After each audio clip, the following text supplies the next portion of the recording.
早晨7点，苏守道的婚车队准时出发，前往何家别墅接亲。今天是个大日子，金陵城内办婚礼的夫妻数以百计，如一条条钢铁长龙，穿梭在金陵的大街小巷。当苏守道的接亲车队准时抵达何家大门外的时候，何家晚辈和女眷们将苏守道为首的苏家人迎进门，苏守道便捧着鲜花直奔何英秀的婚房。由于苏守道与何英秀都已年过50，他们的接亲现场并没有那些年轻人般热闹，何家人没有堵门，苏家人也没有哄闹，所有人都面带祝福的微笑，看着苏守道一步步走到何英秀的面前。婚床上的何英秀穿着红色的绣荷嫁衣，面庞虽然有了些许岁月的痕迹，但却依旧光鲜夺人。相比较之下，苏守道这段时间命运多舛，坎坷不已，脸上已然多些沧桑的褶皱。穿着伴娘裙子的苏若离见到爸爸捧着花进来，便急忙说道：“爸，我把妈的鞋藏在门后了。”何英秀不禁调侃他：“若离你可真是向着你爸，不堵门就算了，鞋都不让他找一找。”苏若离笑嘻嘻地说道：“妈，我巴不得直接把鞋塞到爸的手里，好让你们赶紧拜天地。”对苏若离来说，他知道爸妈能走到一起实属不易，这20多年来已经经历了太多的磨难，这种情况下，他满心想的就是让两人赶紧完婚，而且是越快越好。何英秀自然知道女儿的用意，情不自禁地轻轻揽过苏若离，用自己的额头与她的额头轻轻贴了贴，眼泪到了眼窝里，又硬生生地忍了回去。苏若离眼睛微闭，只觉得眼眶烫得厉害，用心感受着妈妈的宠爱，整个人一动不动。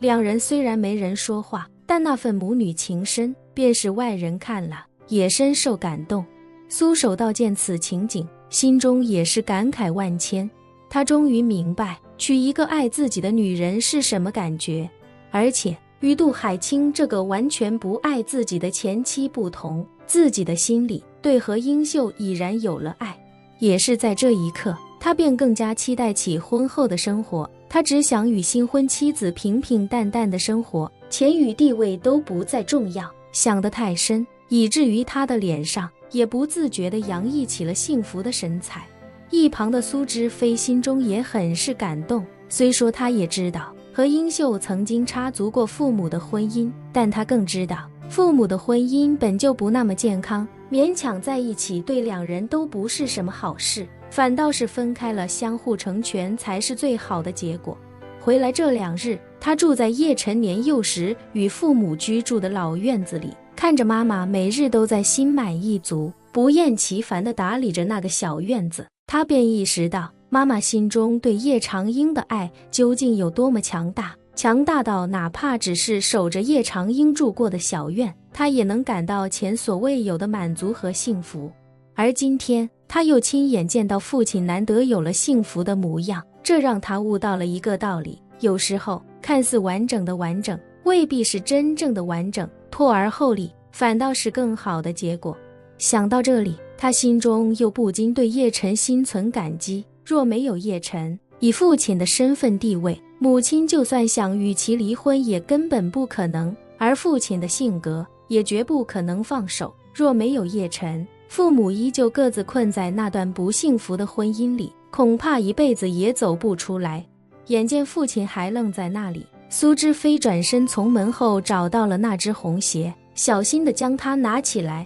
悄悄递到了父亲的手上。苏守道微微一愣，看到红鞋，这才回过神来，再看到给自己递鞋的竟然是自己的儿子苏知飞，心中的情绪一下子便有些绷不住了，眼泪瞬间夺眶而出。苏知飞没想到父亲竟然忽然流泪，连忙将他揽住，双腿微微弯曲，用自己的肩膀帮他吸取泪水。苏守道更没想到儿子会有如此体贴的举动，再想到苏之瑜也还在酒店等着参加自己的婚礼，这一瞬间更是有了一种死也足矣的感觉。他也是这一刻才意识到，自己活了50年，今日才算是真正活明白，没有任何事情比得上家庭的幸福与和睦。虽然自己与杜海清以后可能老死不相往来，但自己收获了真正的爱情，也得到了3个孩子的支持，这对他来说就已经足够了。苏之飞在父亲背后轻轻拍了拍，苏守道控制住眼泪，重新抬起头来，便见儿子指了指自己手里的鲜花。他回过神来，连忙单膝跪地，双手将鲜花捧到何英秀面前，大声说道：“老婆嫁给我吧。”这一刻，同行的苏家人以及周围的何家人都深受感动，也都纷纷大声附和，不断地喊着嫁给他。何英秀眼泪难忍，便一边流泪一边笑着点了点头，同样大声地说了一句好，随后伸手将那束花接了过来。虽然只是走个形式，但苏守道还是乐得咧开了嘴。一旁的苏若离连忙提醒道：“爸，快给妈妈穿鞋，还要给外公敬茶呢。”苏守道连忙点头，掀开红被，将红鞋穿在了何英秀的脚上。现场一片欢呼叫好声，何家的年轻后辈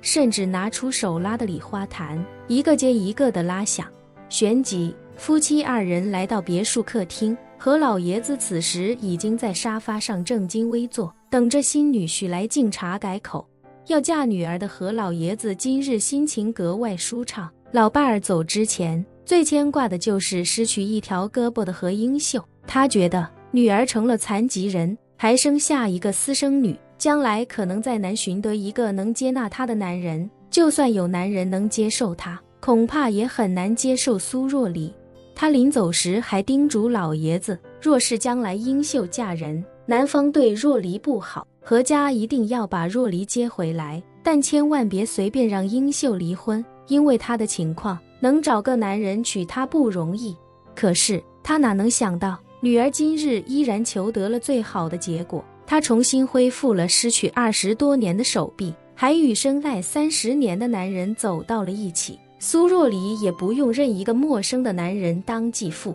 因为她的亲生父母终于走到了一起。想到这些，原本还兴高采烈的老爷子心中忽然无比感伤。当人们簇拥着苏守道与何英秀这对年过半百的夫妻从婚房走出来，准备给老爷子敬茶的时候，却忽然发现老爷子一个人坐在沙发上，已如孩子一般，哭到不能自已。本期视频结束，欢迎订阅我的频道，这样就不会错过精彩内容。